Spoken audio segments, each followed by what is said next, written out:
சித்தநாடி நேயர்களுக்கு அன்பான வணக்கம். நான் உங்கள் மாயன் செந்தில்குமார். இன்னைக்கு பார்த்தீங்கன்னா, முருகனுடைய வழிபாடை பத்தி தான் பார்க்க போறோம். நிறைய பேர் கேட்டிருக்கீங்க. என்னென்னமோ சொல்றாங்க சார். செவ்வரளி சொல்றாங்க, மல்லிகைப்பூ சொல்றாங்க. முருகனை எப்படி சார் வழிபடுறது? முருகனை எப்படி வேணாலும் வழிபடலாம். ஒரே வழி தான், அன்பு என்ற வழி. இதுல அவருக்கு பிடிச்ச விஷயம்னு ஒண்ணு இருக்கு இல்லையா? அதெல்லாம் பண்ணா எவ்வளோ சூப்பரா இருக்கும். பிடிச்ச விஷயம், உங்களுக்கு பிடிச்ச விஷயம் 2ம் பிடிச்ச விஷயமும், நீங்க பிடிச்சுக்கிட்ட விஷயமும் ஒன்றாக இருந்தால் என்னைக்குமே இறைவனை அடையலாம். முருகன் மட்டும் கிடையாது. அவங்கவங்களுக்கு இஷ்ட தேவதைகள், இஷ்ட தெய்வங்கள், குலதெய்வங்கள், உபதெய்வங்கள் எவ்வளோ விஷயங்கள் இருக்கு. கடந்து போற விஷயத்துல எத்தனையோ பேர் பார்த்துருப்போம். நண்பர் வட்டாரம் பார்த்துருப்போம். அப்பா, அம்மாவ பார்த்துருப்போம். அதேமாரி பார்த்தீங்கன்னாக்கா, சொந்த பந்தங்கள் பார்த்துருப்போம். திடீர்னு ஒரு ஃப்ரெண்ட் ஹெல்ப் பண்ணியிருப்பாரு. திடீர்னு பார்த்தீங்கன்னா, இவ்வளோ விஷயங்கள் நல்லது நடந்திருக்கும். இதெல்லாம் எப்படி நடக்கும்னு பார்த்தீங்கன்னா, கடவுள் பல ரூபத்தில் வருவாங்க. அப்பா, அம்மா அப்படிங்கிறது இந்த உலகத்துல நம்ம மிகப்பெரிய ஒரு சாய்ஸ்.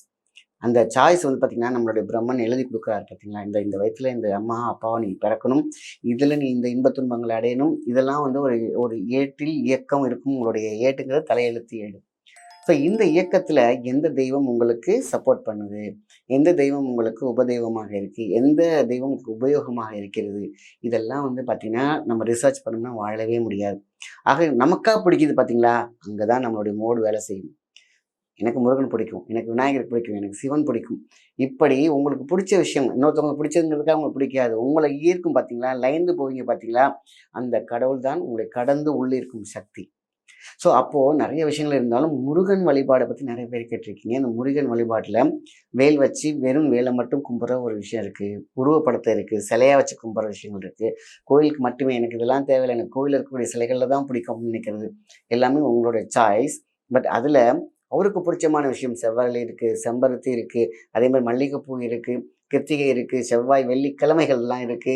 அவங்களுக்கு பதார்த்தம் இருக்கு, பதக்கம் இருக்கு, பதனம் இருக்கிறது. பதக்கம் அப்படிங்கிறது பார்த்தீங்கன்னா, அவர் போட்டிருப்பாரு பார்த்தீங்களா ஒரு பதக்கம்.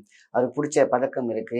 இன்னொன்னு பதனம் அப்படிங்கிறது பார்த்தீங்கன்னாக்கா, நம்ம நெறைய பார்த்துருப்பீங்க. இப்போ கூட பங்குனி உத்திரம் போணுச்சு. அந்த பங்குனி உத்திரத்துல நம்ம பானக்கம் அப்படின்னு ஒண்ணு சொல்லுவாங்க. பானக்கம்ன்றது ரொம்ப ரொம்ப பிடிச்ச ஒரு விஷயம். ஸோ அதனால தான் பார்த்தீங்கன்னா, இந்த காவடி தூக்கும்போதெல்லாம் பானக்கமா குடுப்பாங்க. எத்தனையோ ஜூஸ்லாம் குடுக்கலாம். இப்ப ஜூஸ்க்கு மாறிட்டாங்க. இந்த பானக்கம் அந்த காலத்துல எல்லாம் வெறும் பானக்கம் மட்டும் தான் இருக்கும். ஒவ்வொரு வீட்லயும் பானைய வச்சுக்கிட்டு, ஐஸ் கட்டி போட்டு குடுத்துக்கிட்டே இருப்பாங்க. இல்லன்னா, அவங்க சில்னஸ்லேருந்து ஏரியால இருக்காங்க. அத வச்சு குடுப்பாங்க. பானக்கம் இல்லாத வீடு இருக்காது. காவடி தூக்காத ஆள் இருக்காது. ஏன்னா, அந்த காலத்துல முருக குறிச்சி. இன்னைக்கு முருக கூட்டம், முருக ஆட்டம் அப்படிங்கிற விஷயங்கள் எல்லாத்துக்கும் தெரிஞ்ச ஒரு விஷயம். அப்போ நம்ம முருகனை கும்பிடும் இந்த அதிசயத்தையும், அற்புதத்தையும் சுக்குக்கு மிஞ்சிய மருந்தில்லை. அடுத்தடுத்த வீடியோக்களை தொடர்ந்து பார்த்த சப்ஸ்கிரைப் பண்ணிக்கோங்க. நன்றி.